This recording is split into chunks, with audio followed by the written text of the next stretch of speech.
અરવિંદભાઈ, જે પ્રકારે ચેમનભાઈ ગણાવી રહ્યા હતા કારણો, હવે એમાંનું એક કારણ જે સામે આવી રહ્યું છે ગરમી, તો શું આ ગરમી રાજકીય પક્ષોનું ગણિત બગાડી શકશે કે પછી અન્ય કોઈ કારણ છે? કારણ ઘણા બધાઓ છે. આમાં સ્થાનિક સમસ્યાઓની જે ઉપેક્ષાઓ કરવામાં આવી છે એ તો પ્રથમ કારણ જ છે. અને બીજું કારણ એ કે જે ઉમેદવારોને એ લોકોએ સિલેક્ટ કર્યા છે એમાં પણ સંગઠનને ઉપેક્ષા કરવામાં આવી છે.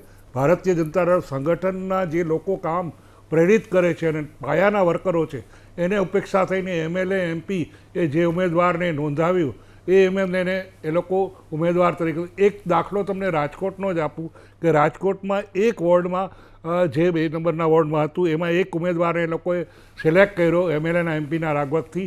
પછી એ વ્યક્તિ જે કર્મઠ હતો અને એને દિલ્હી ફોન કરી લોબિંગ કરી અને એ જે ખરેખર કાર્યકર્તા સારો હતો એનું નામ પછી છેવટે દિલ્હીથી મેસેજ આવ્યો કે એમનું નામ કાઢી અને આ નામ રાખો. તો જો આવી પરિસ્થિતિ સત્તારૂઢ પક્ષમાં હોય તો એ ખરેખર નિંદનીય. કારણ કે રાજકોટમાં પણ 57 નવા ચહેરાઓ છે અને નવા ચહેરાઓમાં ખરેખર કમનસીબીની એ વાત છે કે કયા વોર્ડમાંથી લડી રહ્યા છે એ પણ એને ખબર નથી અને કોની સામે લડી રહ્યા છે એ પણ ખબર નથી.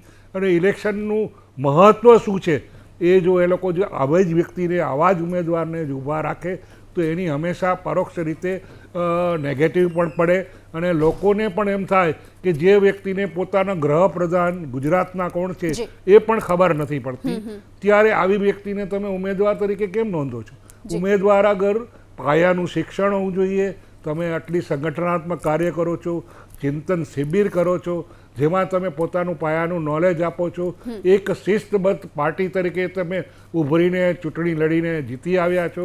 પરંતુ અહીંયા એક કમનસીબીની વાત છે કે અહીંયા પ્રચાર અને પ્રસારમાં પણ બિનસંસદીય શબ્દોનો પ્રયોગ કરવામાં આવ્યો. કેબિનેટ કક્ષાના મંત્રી પણ જો આવા શબ્દનો પ્રયોગ કરે એ ખરેખર નિંદનીય છે અને દુઃખદ છે. આવી વસ્તુ ના બનવી જોઈએ. જે સમસ્યાઓ છે એને કઈ રીતે તમે ઉકેલી શકો છો